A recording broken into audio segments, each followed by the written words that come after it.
The vast Mongolian steppe, endless grasslands under a boundless sky, was a land of beauty and brutality. It was a place where survival depended on your horse, your bow, and the tribe you belonged to. But before the rise of one man who would shake the world, this land was fractured, unstable, and soaked in centuries of blood. In the late 12th century, the Mongol plateau was no unified nation. It was a patchwork of warring tribes.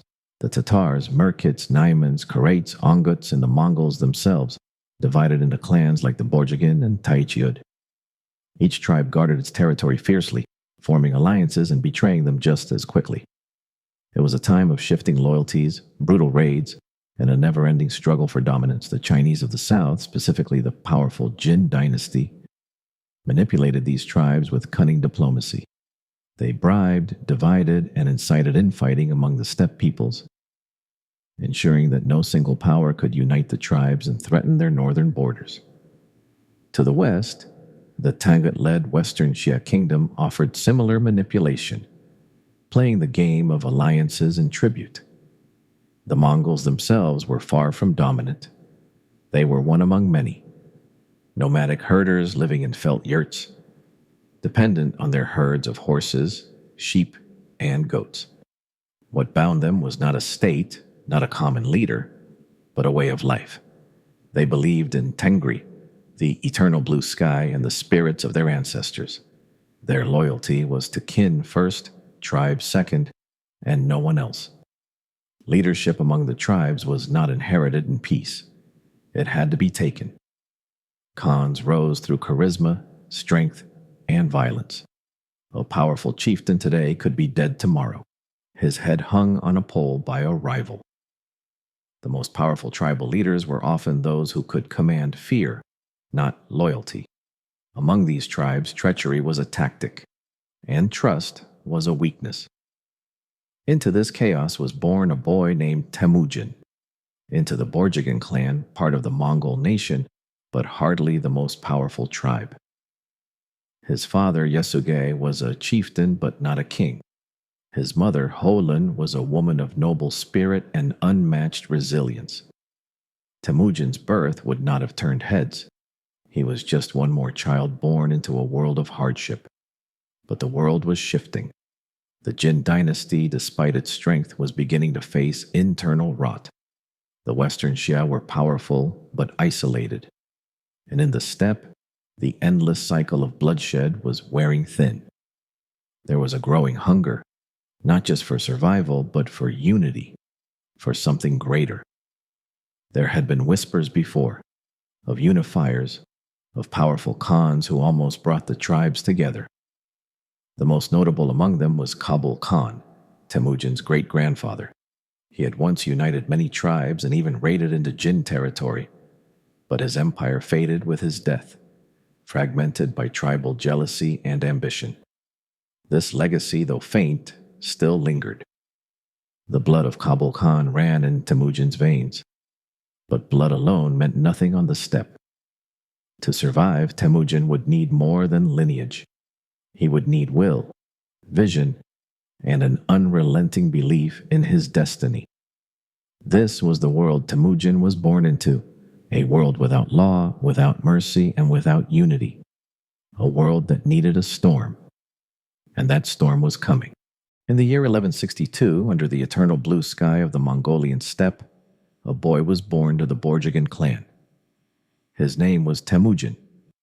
His father, Yasuge, was a chieftain of moderate influence. His mother, Holun, was a woman of resilience, taken by Yasuge from another tribe, a tale of force, survival, and adaptation common to the steppe. Temujin's birth was marked by an omen. He was born clutching a blood clot in his fist. Among the Mongols, this was a sign of future greatness, of a child destined to conquer. But omens alone didn't feed mouths or tame horses. Life was harsh, and Temujin's journey would be forged through suffering. Yasuge had enemies. In his youth, he had fought alongside Kabul Khan, Temujin's great-grandfather, against the Jin dynasty. Though the Borjigin were respected, they lacked the might of the powerful Taichiud or the wealthy Merkits.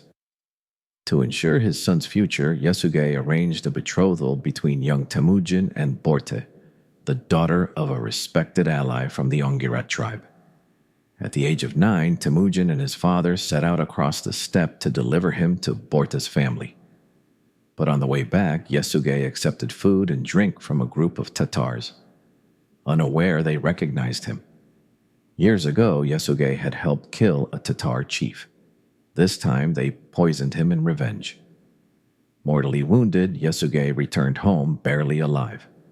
With his dying breath, he urged his family to honor the alliance with Borte's clan and prepare Temujin for leadership.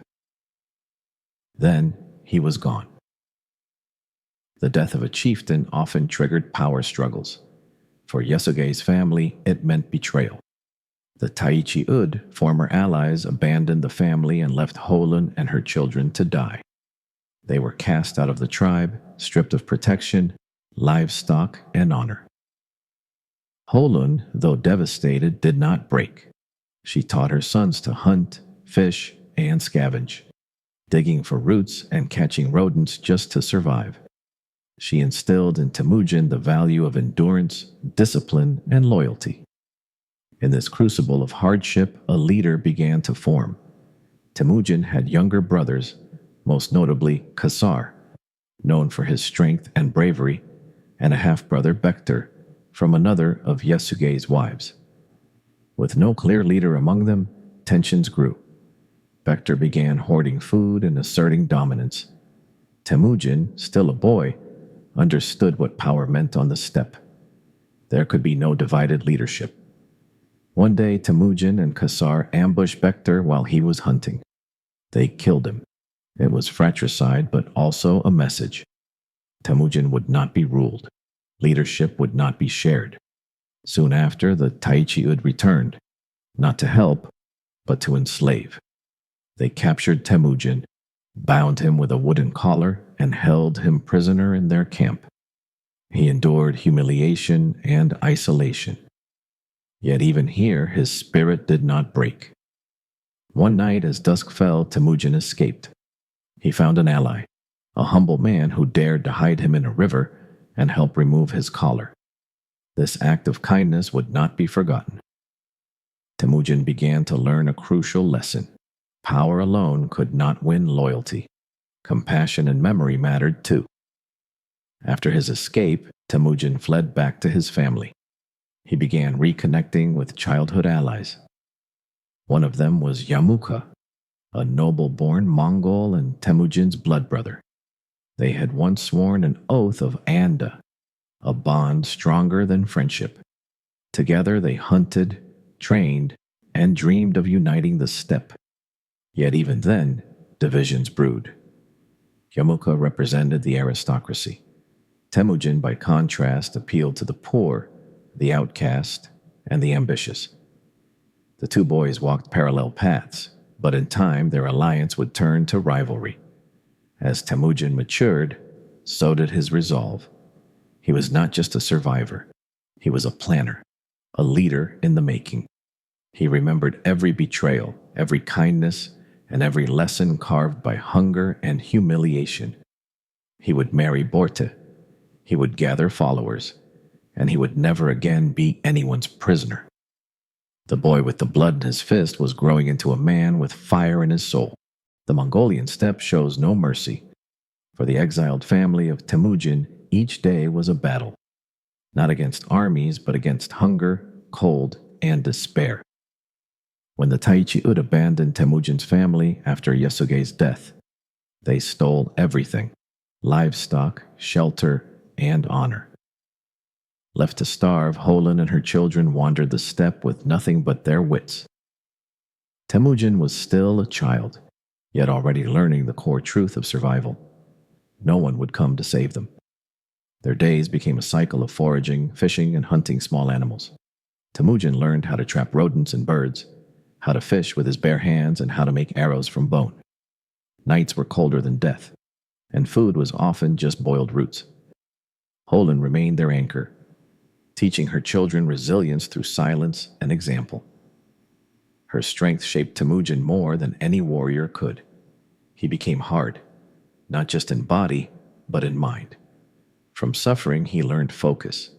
From abandonment, he learned not to rely on promises. And from the freezing nights beneath the stars, he learned endurance beyond pain. But exile also exposed him to the darker side of tribal politics. Power was held not by wisdom, but through control. And trust, it was a currency few could afford. The Taichi-ud had proven this when they enslaved him, bound him in a wooden collar, and humiliated him before their own children. That moment, though brief in his young life, burned deep. He had escaped, but he never forgot. Still, the young Temujin was not entirely alone. Slowly, quietly, he began to gather those like himself. Boys with nothing, men with no allegiance, families cast aside by stronger tribes. He won them over not with fear, but with fairness. He shared meat equally. He punished betrayal swiftly, but with justice. He began to build something rare on the steppe, loyalty by choice, not force. It started with a few families, then a few dozen. He attracted warriors disillusioned by tribal corruption, herders tired of being exploited, and common people who longed for stability. One by one, Temujin's reputation grew, not as a chieftain's son, but as a man of vision. In this time, Temujin also returned to the Ongerat to claim his bride. Borda, promised to him since childhood, had grown into a proud and intelligent woman. Their marriage wasn't just personal, it was political. It solidified his alliance with her tribe and added to his growing strength. But peace was short-lived. The Merkits, an old enemy of his father, struck back. Years ago, Yasuge had taken Holen from the Merkit. Now they sought revenge. One night they raided Temujin's camp, abducted Borta, and vanished into the wilderness. This was Temujin's first great test as a leader. He was still young, with few warriors and little power, but he would not accept defeat. He sought help from old allies, most notably his blood brother Jamukha and Togrul, the powerful Khan of the Karite tribe and an old friend of Yasuge. Together they launched a joint campaign. The raid was swift and brutal. The Merkits were crushed. Borta was rescued. Her return brought joy, but also uncertainty. She was now pregnant, and the child's paternity was unclear. Still, Temujin accepted the child, Yochi, as his own. To him, honor meant more than blood. His decision shocked some, but it strengthened his image as a man of principle. From this victory, Temujin's stature grew. Warriors began to follow him not because of heritage, but because of results. He rewarded loyalty, shared spoils, and punished betrayal. Among his followers, no man was above the law, not even nobles. His meritocratic leadership was a challenge to the old order. This threatened the aristocratic elite, especially his once brother Jamukha. The steppe, long ruled by lineage and tribal pride, now faced a new force, one that did not care for birthright. Temujin's movement was still young, still fragile, but it had a fire that could not be ignored. Temujin had faced exile, betrayal, slavery, and loss. Yet he survived, and in surviving, he began to reshape the world around him. By the late 1170s, Temujin was no longer a forgotten exile. From a boy without a tribe, he had grown into a charismatic leader, with followers loyal not to his bloodline, but to his vision.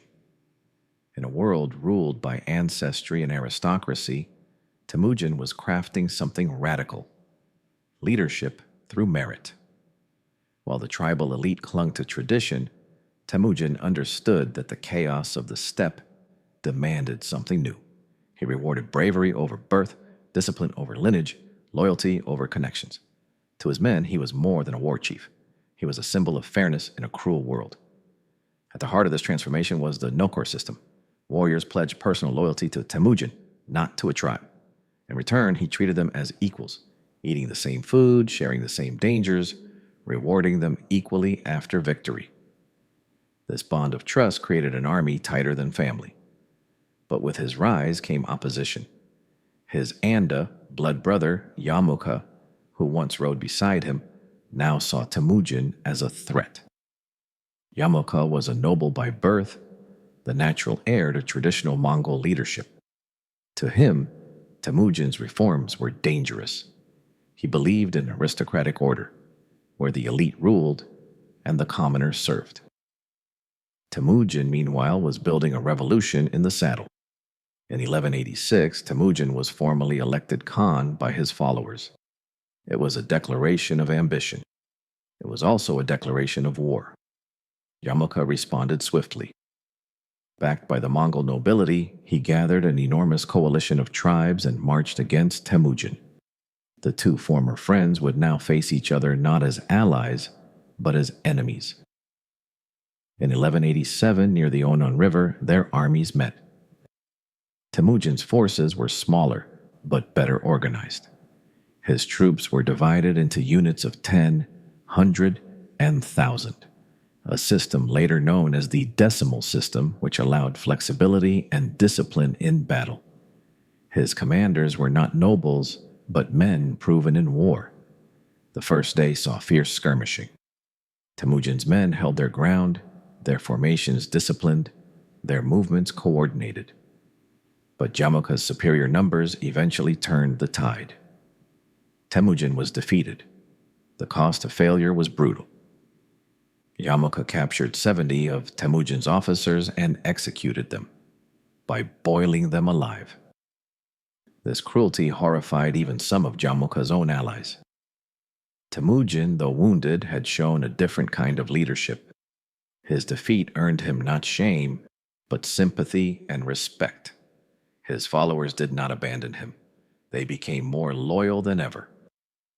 Temujin vanished into the hills, wounded but not broken. He restructured his forces, reconsidered his alliances, and bided his time. He knew that brute strength wasn't enough.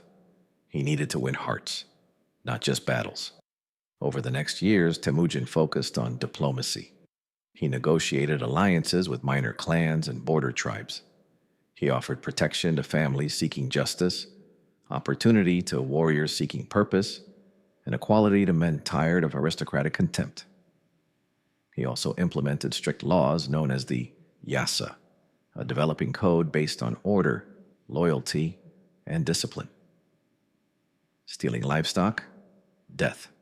Betraying a comrade? Death. But under the Yasa, there was also protection against rape, abuse of the poor, and unjust violence. In this way, he began building not just an army, but a society. Meanwhile, Jamukha's alliance began to fracture. His cruelty, arrogance, and reliance on noble birth alienated many. One by one, smaller clans defected to Temujin. By the early 1200s, his support base had tripled. Temujin's reforms spread fast. He banned the enslavement of captured soldiers' wives and children. He placed spies in enemy camps, created an efficient messenger system using horses, and established camps where civilians could live safely. His structure began to resemble not a raiding party, but a state in the making. By now, even distant tribes, once enemies, began to send emissaries. The man who once had no herd, no allies, and no name was now being called Khan across the steppe. Temujin had not only risen, but transformed what it meant to lead. The boy who had watched his father poisoned, who had been enslaved and exiled, was now shaping the destiny of a continent. But the steppe would not be his limit. In the boundless silence of the Mongolian plains, a young warrior named Temujin was rising, not just through courage, but through blood, bonds, and betrayal. In the heart of these wild lands, two friends would swear eternal loyalty. But ambition has its own rules, and destiny is a cruel judge. Temujin and Jamukha were Anda, sworn blood brothers. In Mongol culture, such a bond was deeper than family. As youths, they laughed, hunted, and trained together. Their dreams of uniting the Mongol tribes seemed shared, but hidden beneath was a looming rift. Their visions of power were not the same. While Jamukha aligned himself with traditional Mongol aristocracy, Temujin's power base was humble. He attracted lower-ranked tribesmen, outcasts, and warriors drawn by his fairness and discipline. Temujin abolished old customs that divided people by birth. He rewarded merit, not bloodline. As Temujin's following grew, the steppe began to shift. He offered justice where others offered tradition. Nobles felt threatened, and Jamukha began to see his Anda not as a brother, but as a rival. By 1187, the inevitable could no longer be avoided. Jamukha, backed by powerful noble clans, declared war. Temujin, with his coalition of minor tribes, answered the challenge. This was no longer a brotherly quarrel. It was war for the soul of the steppe. The armies met at Dalan Baljut. Temujin's men were disciplined and loyal, but Jamukha had numbers and experience. The clash was brutal.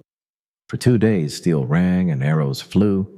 At first, Temujin's tactics held strong, but the tide turned. Jamukha emerged victorious. Temujin was forced to retreat. His dreams shattered, his men scattered. Jamukha, in a display of savage warning, captured 70 of Temujin's commanders and executed them by boiling their heads. The message was clear. Betrayal of the nobles would not be tolerated. But Temujin did not break. In defeat, he learned. He saw the cost of rivalry without unity.